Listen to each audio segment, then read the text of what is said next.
Welcome to another finally Detroit-style sliced episode. That's squares. If you're curious, that's done in squares. I prefer Chicago. You know what? No fooling. It's the best pizza you can possibly get. It's got a wheel of sausage on it. An entire wheel, a manhole cover of Italian sausage. All right, so welcome to Pizza Chat. We're doing it. So anyway, as much as I do want to talk about pizza, and then eat a bunch of pizza, we're going to talk about what I think, and we can maybe argue about this, I don't know, but what I think is the single most important attribute in a video game, and that is the gameplay, dear friend. So we're going to kind of talk about broader aspects of, you know, what is good gameplay, what makes gameplay good, what maybe you and I both look for on that side of video games. And then, like, something that I kind of want to touch on is how video games, it's funny, and I'll do this when I say this. The older I get, so I've been playing video games since I was 4 years old. Started on an Atari, that was a hand-me-down. And I have great memories of playing Moon Patrol, Freeway. Great gameplay in those games. Great gameplay in those games. I even played a whole hell of a lot of Pac-Man on 2600, which is a terrible game. Yeah, but I played it. God damn it. But it's funny, like the older I get, the more, not only do I value gameplay, but the more I don't value the other stuff. And I think that that other stuff, when it was really kind of, you know, coming over the hill, so to speak, like I was really, really, really into it. Yeah. Perfect example of this, and how, in hindsight, the viewpoints have changed. But when a little game called Heavy Rain came out, I see we're going to fight today. No, we won't, because I 100% agree with everything you have to say about that game. But when it first came out, I was like, holy shit! Like this is an interesting turn of events. Like video games can be like this really neat storytelling device, and so on and so forth. Look how he's brushing his teeth. Look, and I'm pushing the button. You move the arm. He's yelling Jason over and over. Every time I push the button. That's me. I'm in control. Jason! But you know what? That was wrong. That opinion and that viewpoint was wrong. And yeah, so I guess with age, the more I value that stuff. We can't pick up these cameras and take a look around, but I've done a video of some of the arcade stuff that I own, and for me, like, that's a sweet spot. Like, I love arcade games, not only for the nostalgia of, like, this is some of the shit that I grew up with, but I genuinely love arcade gameplay, and I think that it has to do a lot with, like, well, if I don't have a lot of time, but I want to play a video game, pop in. I can pop in. I can get that crack cocaine like hit, and move on with my day. So when you say you're not as into the other stuff as you've gotten older, an obvious component of the other stuff would be like story. Yes.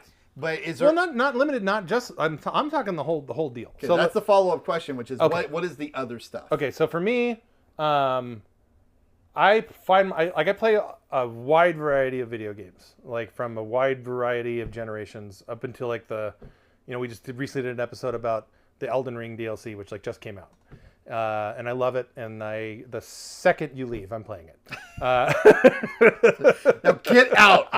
And that'll wrap up this episode. Gameplay, it's really fun and important.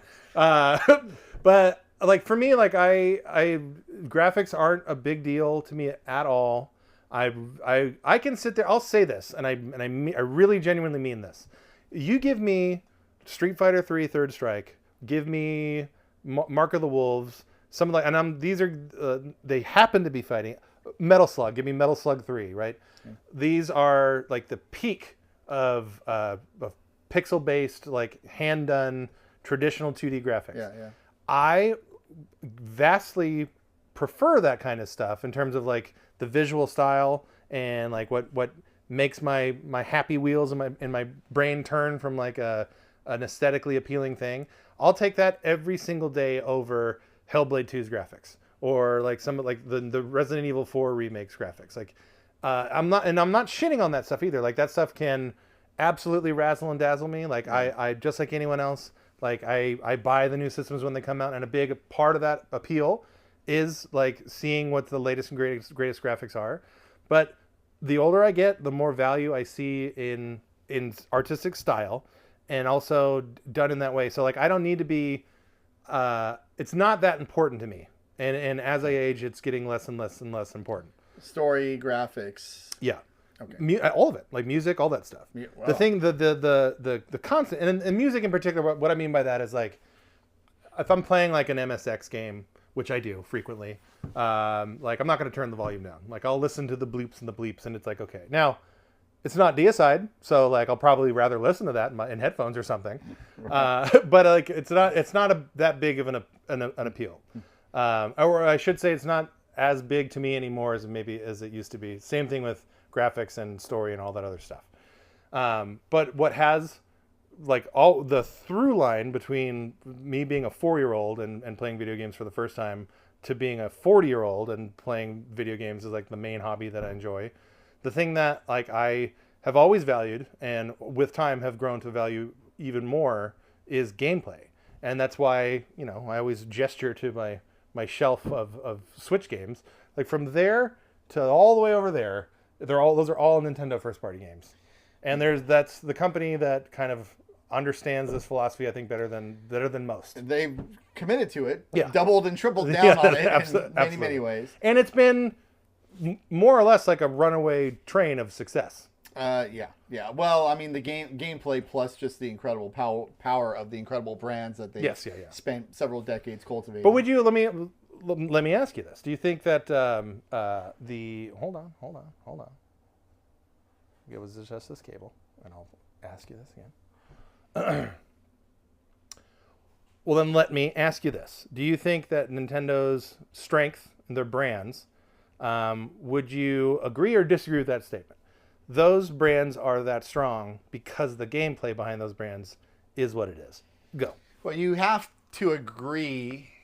I would have to agree because nobody looks at Mario and is like, he's just got a really engaging personality. And that's what really attracts me to Mario. And, the dialogue that Link and Zelda have had over the years, I'm really invested in that character.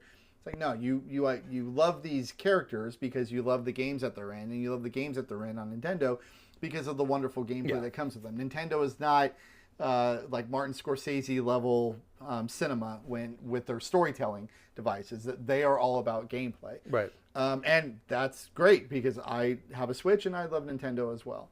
But I'm not quite where you're at, though, in terms of the abandonment of the other parts of the gaming experience. That being said, I find that there's a really interesting trend, or at least there was a trend. Now maybe we can talk about if it's still a trend. But for sure, from the time that Heavy Rain came out and then onward for several years, and maybe you might say even continuing now, there is this push to make games more cinematic presentation. Yeah, definitely. And a more cinematic appearance. And then, as an opportunity cost of that, some gameplay, and one of the inspirations for this episode is Hellblade 2 again, which I hate.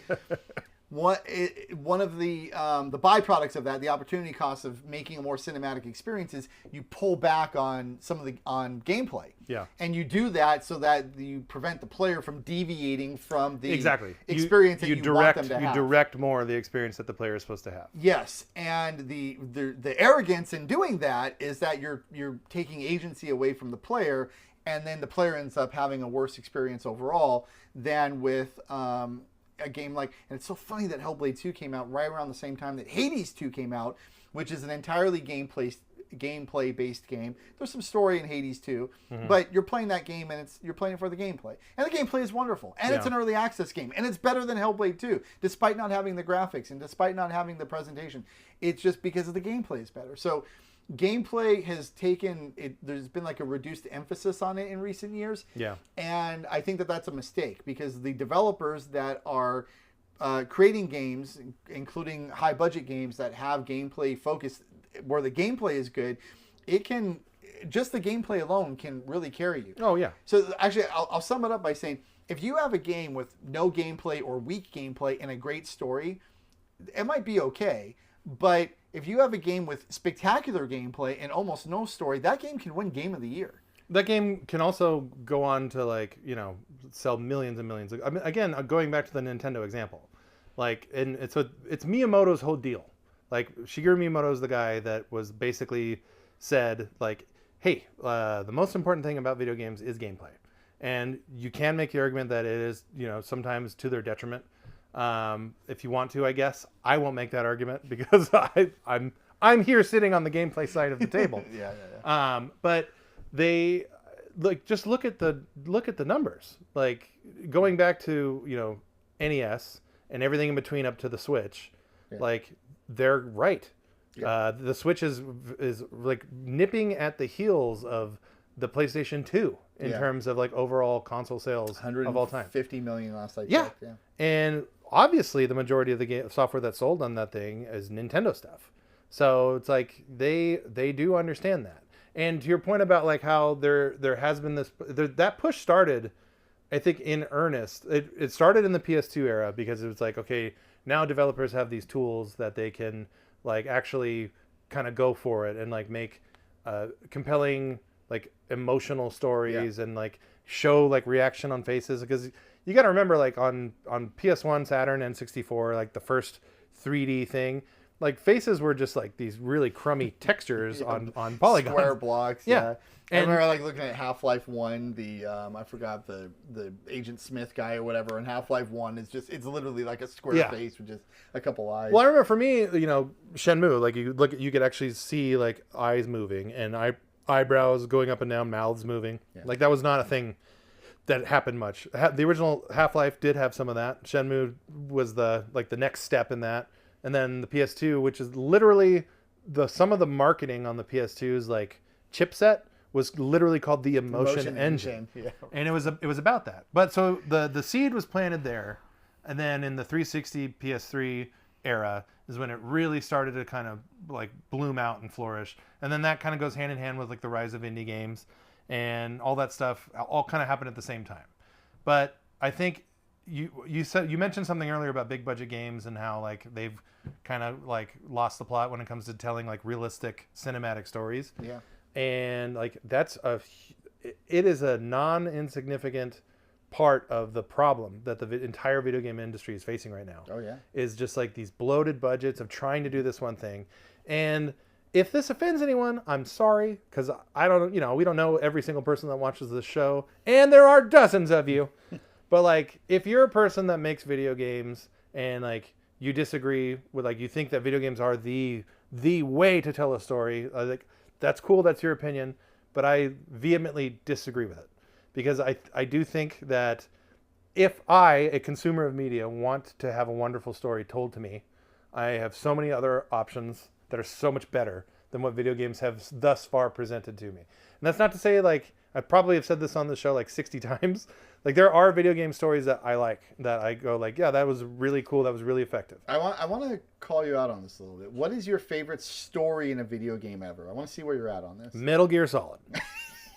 Well, I love the lack of hesitation. So easy. So easy.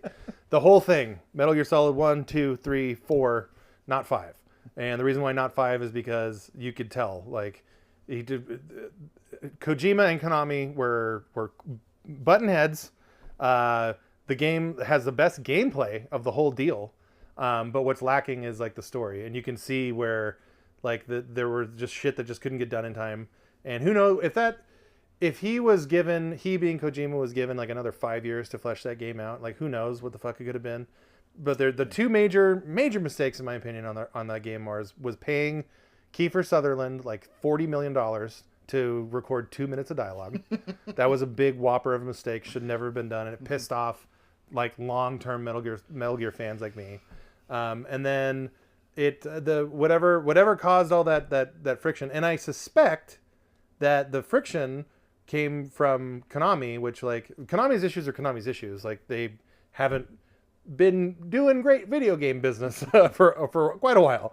But I'm sure they were like, look, like we give you kind of a blank check here and we give you like all this creative freedom, but like your products keep our lights on, so please release this game. And Kojima was like, no, I'm a director. And to the point where like he, like to give him a little shit, like he is like what, like he has this reputation of being like a star fucker. And it's kind of true. Like he's always wanted to make movies, and he like goes, hog wild over casting like real actors in his stuff. And like I think Death Stranding, I don't think it's anywhere near as good as what Metal Gear, like the peak of Metal Gear. But I like Death Stranding good enough. But I think like his infatuation with like Norman Reedus and all that other stuff, like, And what was who's the famous director? Guillermo del Toro. Well, those guys are like actual like real life good friends. So that was like they just like to work with each other. Well, and now he's doing a game with Jordan Peele, right? Yes. Yeah. So, but I mean look, that is what it is. But come on back to your deal here. Here's why I like Metal Gear Solid storyline so much. Is like they take everything that he loved about all the influence stuff. So Escape from New York. A lot of John Carpenter stuff in general, actually, which I fucking love John Carpenter. He took a lot of that, and then he took a lot of like inspiration from like 60s Japanese cinema. And then he took a lot of inspiration from like good anime, which like it does exist. There is some good anime out there, but like Golgo 13, like that kind of stuff. And he mashed it all together and put his own spin on it, and like doubled down on getting his players attached to his characters. And like the boss fights and all this other stuff, like all that stuff, everything in a Kojima game from a narrative standpoint, like has reason and purpose. And even though you might disagree with some of like the logic, like how he gets to the logic, but like it's still like very logical and so well thought out, and like it's just detail on detail on detail. And so for me, like I remember the first time I played Metal Gear Solid, like my neighbor friend and I, we swapped systems. So like he had my N64 for like 2 weeks. And I had his PlayStation, and he gave me this big stack of games. And the first game I put on was Metal Gear Solid, and I didn't change it. Like for the whole 2 weeks that I had his PlayStation, I just sat there and just fixated on Metal Gear Solid. Hey, did you check out Twisted Metal? Nope, sure didn't. No, played a different Metal game. Yeah, exactly. Played a different Metal game indeed. So yeah, that for me, like that's like the gold standard. If you need, if to answer your question is like, you know.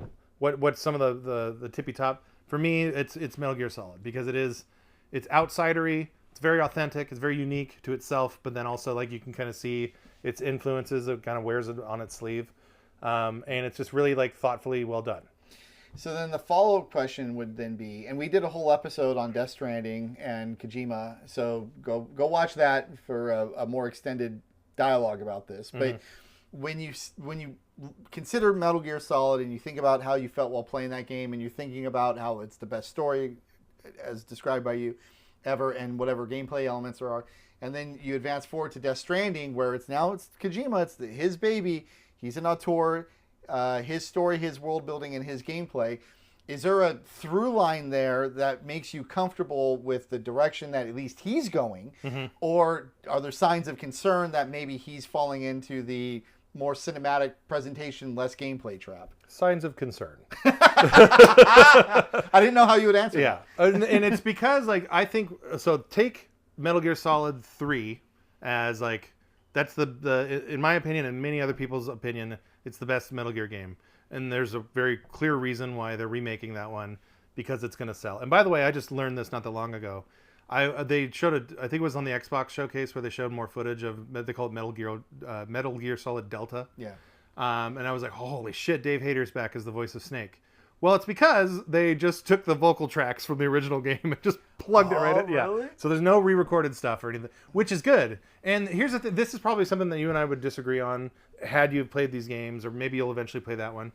Like there is a certain campiness in the delivery in Metal Gear, especially with Dave Hayter's voice, that is like, it's melodramatic. It's not goofy enough to where you're going to roll your eyes at it, but there is an element of melodrama, like campiness to it that I think adds so much to it. And like, I don't know how you're into that. Yeah. It's just something that like, it tickles me in a very private way. But I think a lot of other Metal Gear fans are into that too. Like there's a way he says lines. Yeah, I remember. Meryl, damn. You played a game once, and it was either the most recent Shenmue, or it was either Judgment or Lost Judgment. Yeah. And you said you booted up the game, and you got into a fight, and somebody was like, "I'm gonna kick your ass, dumbass!" Yeah. And you just felt like right at home. Yeah. Just slotted right in. You heard the bad guy say that line. I think that was one of the Judgment games. Yes. Yeah, for me, and that's, I don't know, maybe it has something to do with like it's definitely like a nostalgia thing, because I grew up playing games when like you didn't hire real actors for voice actors, and you kind of made do. I know I go back to like the the Lunar games on Sega CD, which are beloved 16-bit RPGs. But like a lot of the voice work, and there's a couple stars, like people who like did like anime dubs for like Viz Video and stuff. But then a lot of the cast is like people who just worked for Working Designs, and they were like, "Oh, yeah, read the script." And there's something to me that is endearing about that. There's a quality to it that's like lost. It's not a thing that happens anymore because video game they hire real actors and that's fine. It's fine. I'm not saying it's not fine. I'm just saying. I guess I kind of prefer shitty voice acting is basically what I'm saying when it comes to video games. But I have my brain is the way that it is. I am who I am. I'm not changing. I have no designs or desire to change. So anyway, for me, it's Metal Gear Solid. That whole series is, I think, a benchmark of how to do it. And Kojima is slipping. I think he's getting closer and closer to his dream of being like a bona fide Hollywood movie director. Yeah. And it's kind of only a matter of time where like somebody's gonna. Because here's the deal: like Jordan Peele is a huge fan. Guillermo del Toro is a huge fan. Like Kojima is a name that these guys who they're not super old dudes, so like they were coming of age playing. And I think in Jordan Peele's case for sure, Kojima is like 15 years his senior. So like. Jordan Peele probably looks up to Kojima as like a creative voice, so I can certainly envision as Jordan Peele's career continues to rise, at some point someone's going to be like, "Hey, do you want to direct this movie? We'll give you millions of dollars to do it," and it will happen. Did you? Well, so you and I watched not together, but we both saw the preview, the 10-minute Sony preview of Death Stranding 2. I think I liked, you're kind of poo-pooing Death Stranding a little bit, but I actually liked it less than you did. Mm-hmm. And yet, when I watched that 10-minute preview, I got pretty actually excited for the sequel. Sure, yeah. And I've watched it a couple of times since then. Now, watch our episode on sequels for more thoughts about that. But I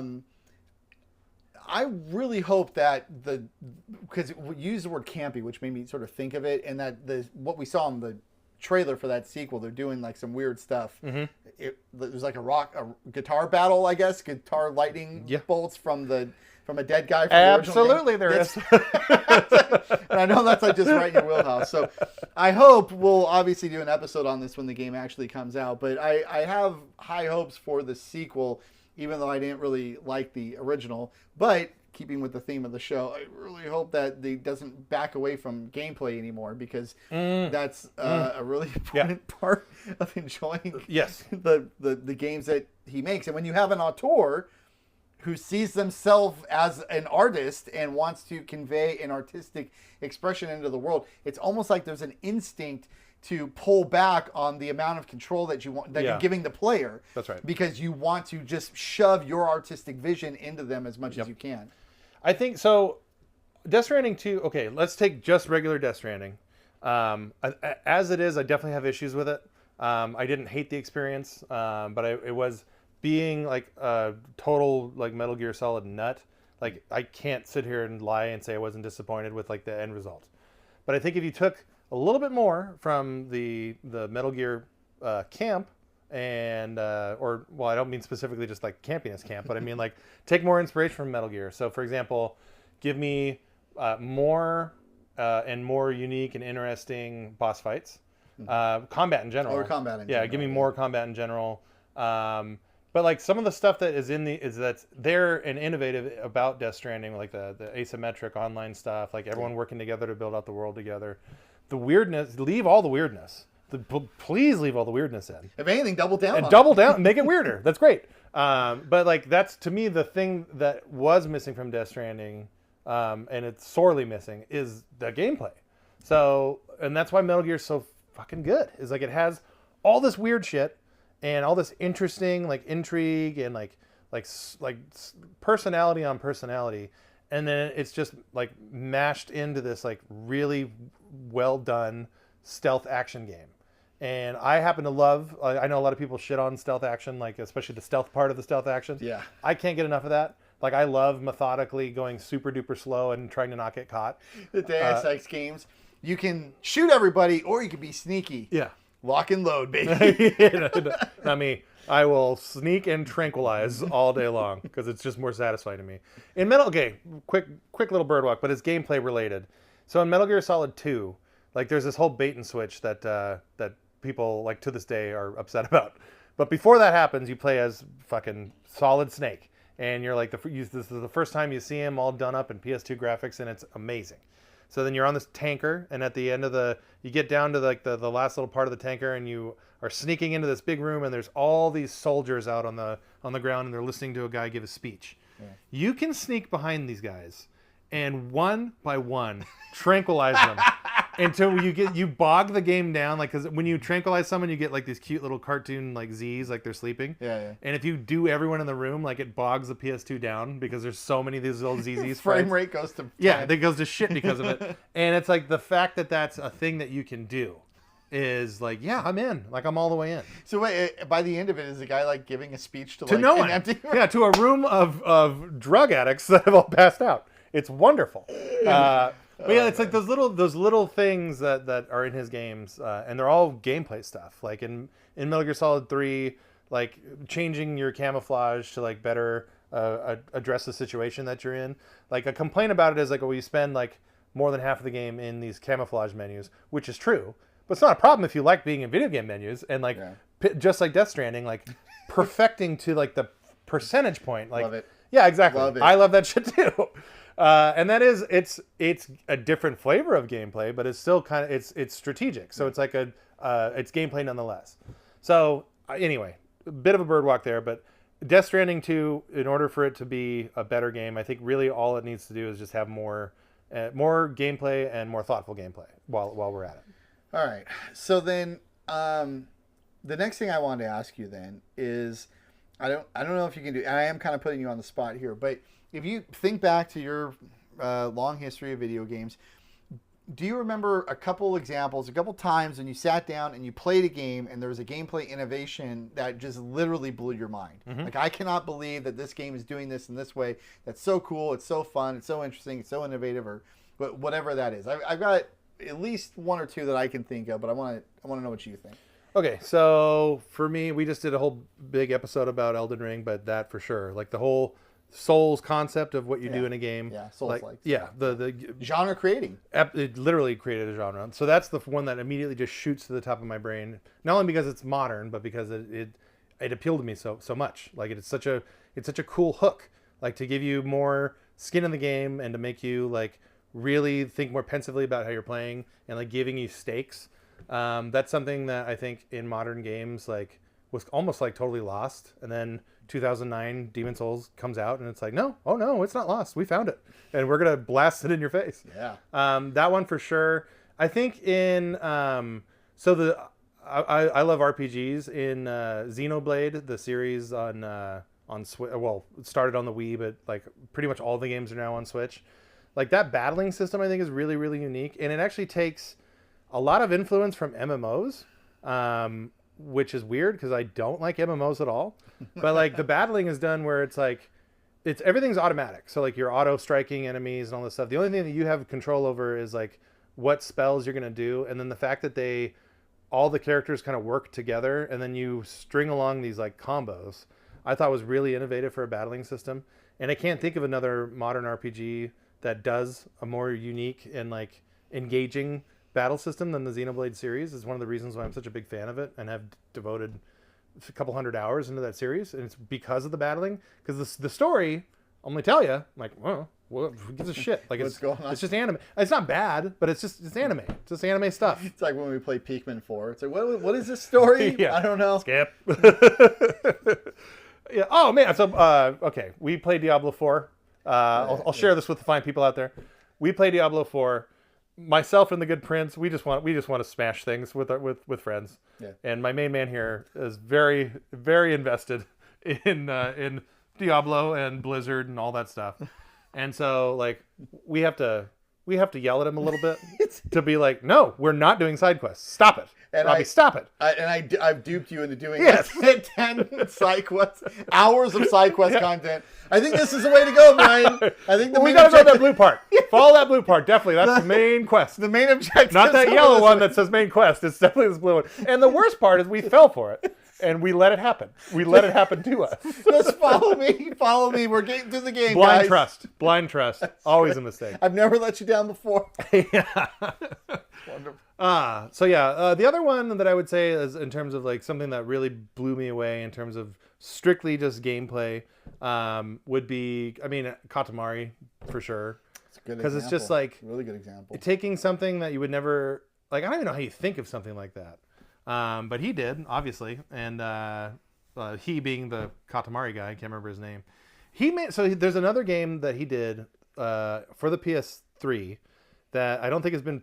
It's definitely not been ported to anything, but it was called Nobi Nobi Boy, and it was, if you could imagine this, like 10 times weirder than Katamari. I cannot imagine that. But you're this little, like, you're like a caterpillar looking thing, and the whole object of the game is to stretch him as long as you can. So each analog stick controls one end of the Nobi Nobi Boy. So you would want to, and all of the worlds were like randomly generated at a time where no one was doing procedurally or randomly generated shit. So you would land on this like weird planet, and there's like, Katamari-esque looking characters walking around, and you would like stretch this thing around. You try to like wrap them around a pole or like get them to fall off the planet, and like it's gameplay wise, it certainly wasn't as engaging as Katamari was, but like there was enough there, and the main hook was like everyone who stretches their Nobi Nobi Boy would work together, and there was this the universal player goal that like everyone who stretched, like your totals would go up to this other ethereal like main goal that everyone was sharing in, and it was to get the Nobi Nobi Boy to meet Nobi Nobi Girl, and she was sitting at the edge of the universe.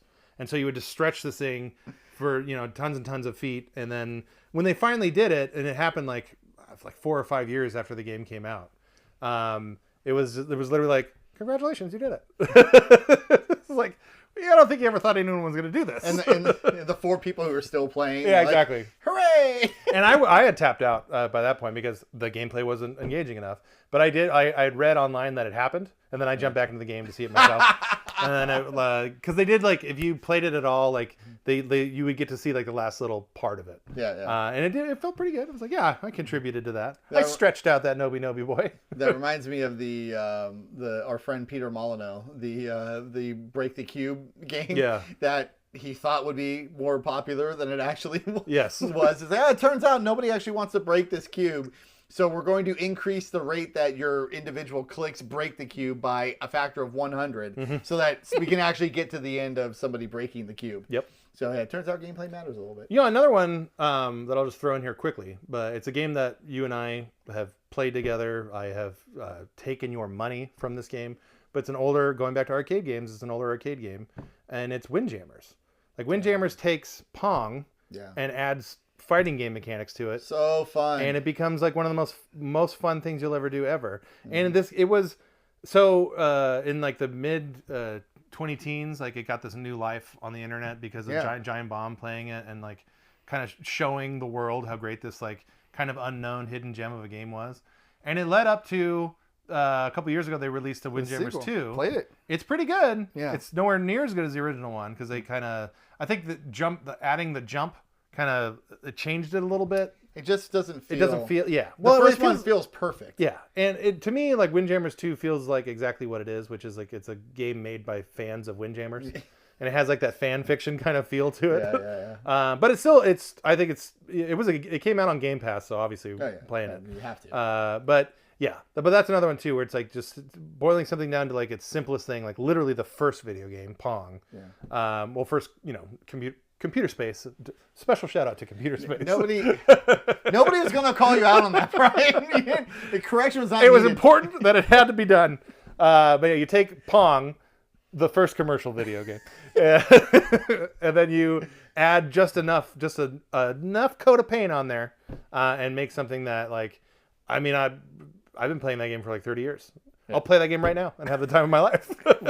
You introduced me to Windjammers, and that was just a great it's pure gameplay. That is like this is all this is. Yeah, 100%. Yeah, it's gameplay. Awesome. It's great. So what about you? What are some standout things that made you go, oh, cool? I have a bunch, but I'll try to get through them quickly. and I'll try to go in chronological order. The original Legend of Zelda, 1986, the very original one. I had played Super Mario Brothers, I had played platformers, and then you play Zelda, and just the way that that game presents the world to you was so different than anything I had ever experienced ever. So in terms of like the gameplay that the game is asking of you, and I know why they tried to harken back to that with Breath of the Wild. Yeah. So that blew my then 8-year-old mind. I mean, it really, really did. So that was one.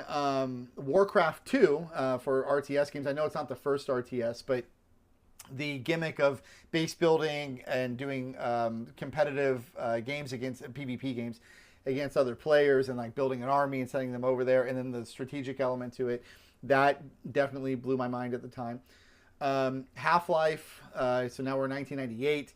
The story presentation of the game. The story of the game is good, but the presentation of that game, not exactly gameplay, but the way that you would do the gameplay, going through the way that levels would load, the sort of continuation of it. I'll say this about Half-Life. And Half-Life is a great, great game. I think it's wonderful.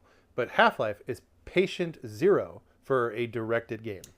It's 100% totally like it's the it's the first time it happened. Yes. And yeah, like definitely. So it's Half-Life's fault, kind of. Yeah. Like, Gabe. Oh, he can't hear you. He's got $1 trillion bills, including from us for Steve. It's a goddamn sale. I like saving money, Uncle Bob. Okay, it just makes good fiscal sense. Gabe is just looking at his computer in his office right now, just seeing like zeros getting added to his bank account. Gabe, you unleashed a monster with Half-Life.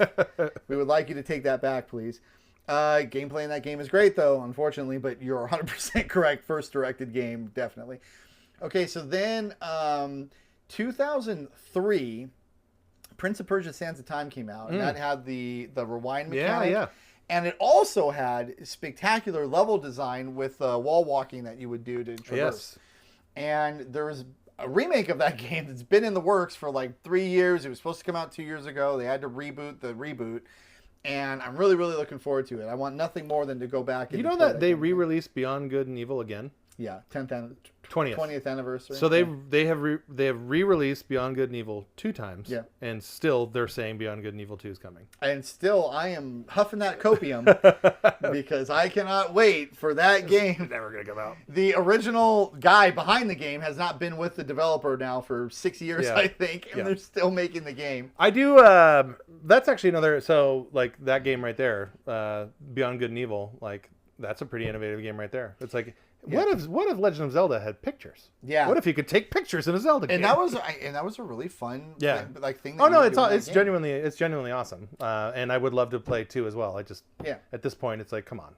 Like you can only Duke Nukem Forever so much. Apparently so much is a lot much because they're still going. It's been 15 years. Well, I wonder, famously when Duke Forever came out, it was like, oh, this should never have come out. And I wonder if that's going to happen to Beyond Good and Evil 2. But I guess we'll only have to wait roughly 1.5 to 2 more decades, and we'll know. I mean, it's been 15 years.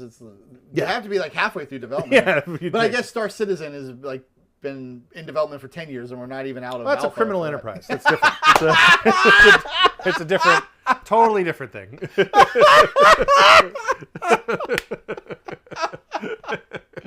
Oh, Brian. I'm with you. All right. So Prince of Persia, Sands of Time, really great, innovative gameplay there. I would then say it's sort of the same thing, but my favorite indie game ever, Braid. It comes out in 2009.